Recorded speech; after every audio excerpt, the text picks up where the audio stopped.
Food cravings. These can be really intense, and they're often thought about as a willpower issue, but there can be a lot more going on under the hood, so to speak. So we're going to use some EFT tapping here, a little exploration. And this is about going deeper to some of the emotional connections that might be there, that might be connected to food. It can be surprising how much food gets linked with early experiences, memories, emotional states, and we might not consciously connect the dots. Sometimes when you explore this, there's much more depth there than you might have realized. So if you're ever kind of confused by the intensity of some cravings you're experiencing, or just blaming yourself as a willpower thing, let's explore this together. And just a few notes quick for this one in particular. This is not just to bring the craving down, although tapping can help with that. It's more about understanding what's deeper underneath and kind of helping open the doors to resolve that. Now, if you're dealing with a really intense food addiction or something else with eating that can push into, almost a clinical direction, then deeper ongoing support may be important. So please take responsibility for your own well-being as you engage with this particular process here. One more thing just to be aware of as we're doing it in this way, the intensity for the craving actually can increase while going through this process. It's actually a sign that you're landing in on an emotional connection rather than it being wrong. So let's begin. Let's start tapping on the side of the hand. Just let everything I said there percolate for a moment. Just let it absorb into your system. Chances are if you clicked on this, you're already in touch with the craving. As best you can, think about this not to fight and, okay, the craving is bad. I need to get rid of it with this tapping. There is an emotional, even protective response coming up where your nervous system is saying, we need to feel this thing, we need to relieve this feeling, we need that food. So a little self-compassion for what's actually happening for you here. Now, side of the hand, repeating after me, even though I really crave this, and part of me does not want to have this, I choose to honor and accept myself anyway. Even though there's an intense craving for this, and another part of me does not want to have it, whether that's for health or other reasons. But I choose to be open to the possibility that this craving represents something, an emotion that's looking for support or relief. And I'm open to exploring this. So even though there's this intense craving, part of me does not want to indulge. Part of me is begging to indulge. I choose to have compassion for myself. And I'm open to exploring what's deeper here. Let's go through the points now. Just noticing that craving and repeating after me, yeah, this is really intense. It feels like my body really wants this. Something in me is saying, please have this. I can taste it. It feels like part of me is begging for this experience.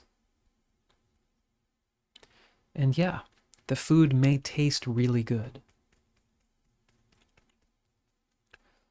But beyond just the taste of it, as best I can, I'm allowing myself to be curious. What's the experience I have when this enters my mouth? What's the deeper feeling? Whether I can put words to it or not. Just that, okay. It's that moment of pleasure.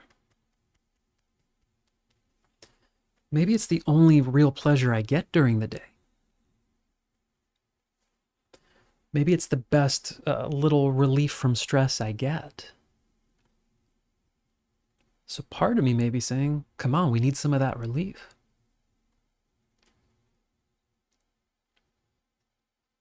We just really need some of that experience. And it's easy to fight or resist that. Say, well, that food is not what's best for me, and I need to resist this.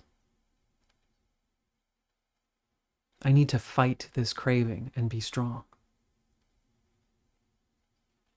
But this part of me that wants this food and this experience, it's not saying, I want you to be unhealthy. It's saying we need that relief.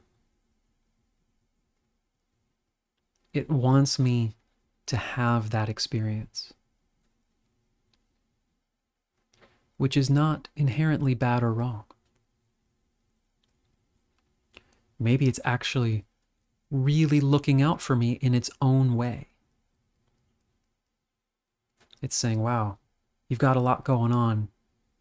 You got a lot of stress. Or you're really bored. Or all of that and more. And I've got this really simple and efficient way for you to get a positive experience.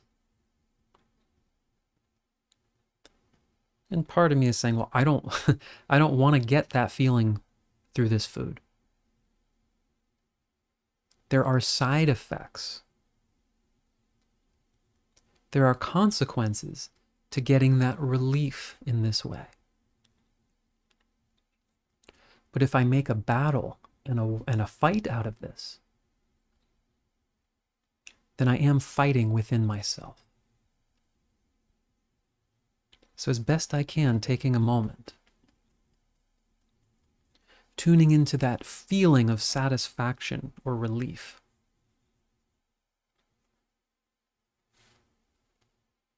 That food would give me. Saying, I get it. Part of me wants to feel that satisfaction or relief. It's not bad or wrong that I want to feel that. And I've learned to link this food, this taste and texture, triggers something within me that creates that response in my body. And I'm curious where I learned this. Whether I can consciously remember it or not.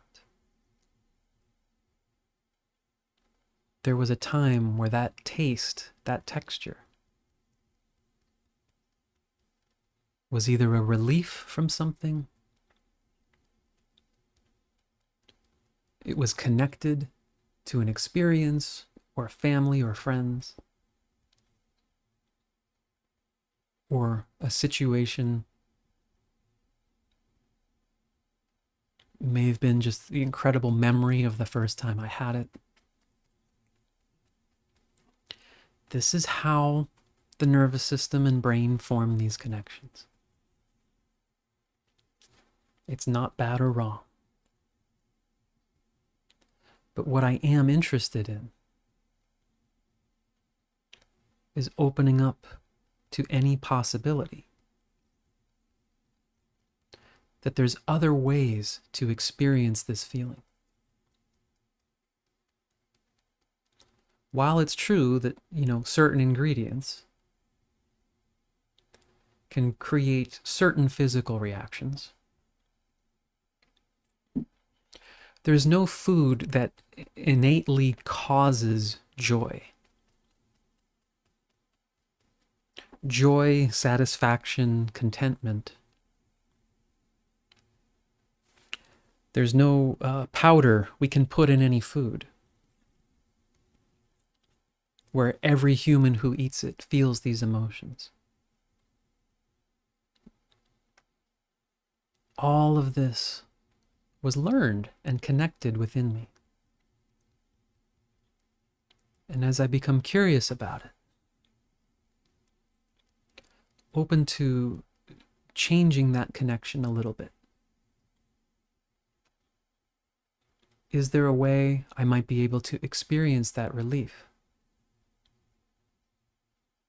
without having that food? I may not know how to do that yet.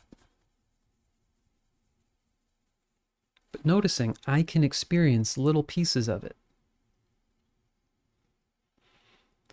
just by imagining it.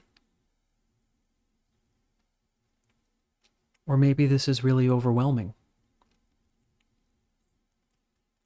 But I'm just allowing myself to be here. Noticing that for the last almost 10 minutes, I've been able to be present with this difficult experience within me. I'm stronger than I realized. But it's not about overpowering myself or the craving. It's about learning to work with myself.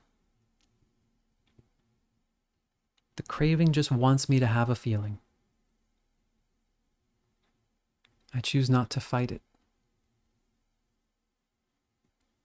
I choose to become curious.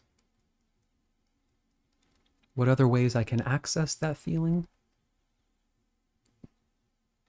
Maybe what other pain is here that the food gives me a relief from. Say, I'm open to learning more and supporting this more deeply.